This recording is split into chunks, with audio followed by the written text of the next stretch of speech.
we're dealing with. If the devil's time is up, what is God waiting on? In the year 1914, the Jehovah's Witnesses stated that the devil was thrown out of heaven and Christ has set up his throne on earth. So if you're not in the Jehovah's Witness, you're lost. Because Christ is somewhere here setting up the kingdom. Don't ask me where he is, I don't know. All right?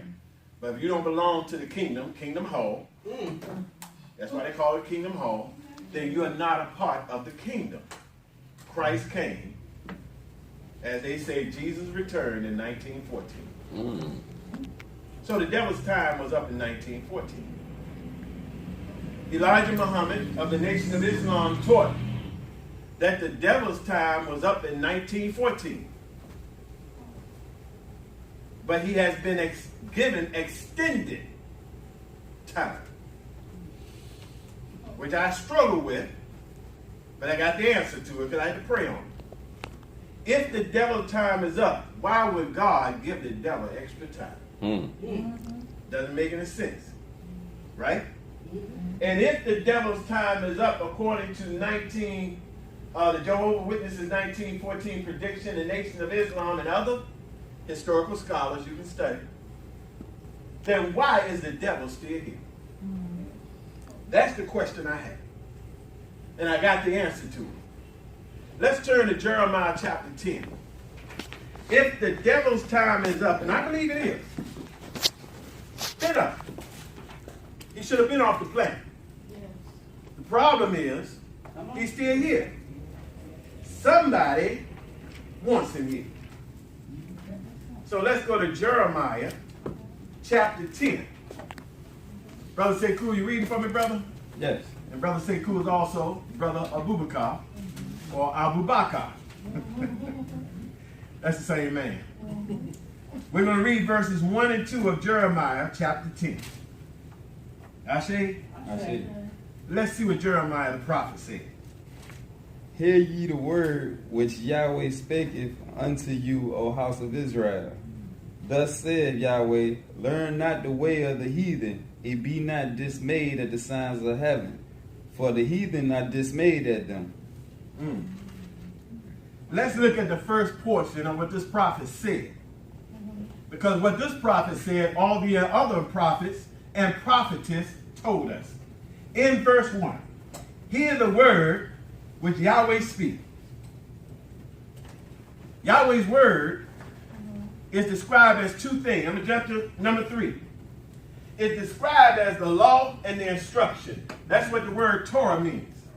It means either the law or the instruction. Every word the Creator speaks is his instruction to us, and his instruction is a law to us. So the reason the devil is still here, because we, the chosen of the Most High, the seed of God, has not heeded to the law nor the instruction. That's why the devil is still here, because we have been given an instruction to deal with the devil, which is a law. Y'all got it? So when the law says stop, you're supposed to stop. When the law says go, you're supposed to go. We're not listening to the laws of God. We're listening to the laws of two other things. The devil himself and ourselves. Because this is what verse 2 says, that we are not to learn the ways of the heathen, nor be dismayed. Dismayed means don't be amazed and wonder about their ways. Just don't learn their ways. Because in the law, in the instruction, the God told us that the devil's ways will lead us away from him. And if they lead us away from him, then the devil has more time. Y'all caught it? His time was prophesied to be up in 1914. It was told by religious and historical scholars that this was the year, according to Daniel chapter 4. If we read Daniel chapter 4 and base that time, his time was up. He should have been off the planet. But because we did not heed the instruction and law of God, and we're now trailing behind the devil, Brother Tabitha wrote it already a few minutes ago in the words of wisdom. We've been fooled to learn their ways, to become like them, to act like them, to behave like them, to speak like them. You can't get rid of an enemy you love. Come on, brother. Did y'all catch that?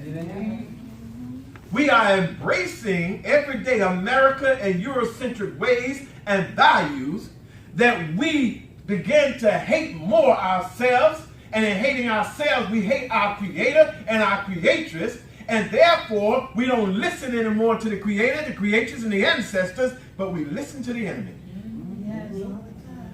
So now the enemy has learned a strategic plan. We can prolong our days on the planet through the minds of the righteous. And he's working. In Genesis 3:15, we're not going to read it because I read it a lot of times. I'm going to quote it, but write it down. This is where Yahweh told the woman, I'm going to put enmity between your seed, and he told the devil, the serpent, and your seed. Seed again is offspring of children. I'm going to put enmity between my children and Satan, your children. Enmity means I'm going to put a natural hatred between the two seeds, or the two nations, or the two races, or the two people. Why did the Creator do that in the beginning? To make sure my seed don't start embracing your seed. Because when your time on the planet is up, I don't want my seed loving you. Come on. But doggone it, we broke that law and now we love them too. So now the Creator can't do his thing. Why? Because he said to his chosen seed, that's us, whatsoever you ask me, I'm going to give it to you. Come on, dog. What do we ask? God bless America. Lord, bless our leaders. Bless the leaders of this nation. Bless everybody. See, the Creator is listening to our words. And the Creator, I told y'all last week, if you submit to the Creator will submit to you. That's right. So every time we submit to the Creator in prayer, although the Creator is shaking his head, don't say it. Because if you say it, I have to give it. Because Titus 1:2 says, Yahweh cannot lie. He can't lie.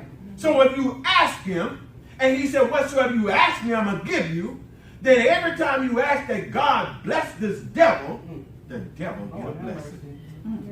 So who's prolonging the days? Not the white man. He didn't prolong his own days. We keep prolonging. So what is God waiting on? Us. Right? That's right. He's waiting on us to stop asking for the blessings of the devil and ask for the separation of us from the devil and the destruction of our enemies. Roll over to Psalm 90. I didn't even have this one prepared, but the Spirit just gave it to me. You got to move when the Spirit said move. Y'all know David was a righteous brother, right? Yes. Roll over to Psalm 90 real quick. I'm going to show you what the Creator means. And David was a man after whose heart? God's heart. Yahweh's own heart. Psalm 9 or 90? Oh, 90. I apologize. 90. Every psalm, so you'll know it, is a prayer. All right? Every psalm is a prayer. The teachings of His Majesty, but we know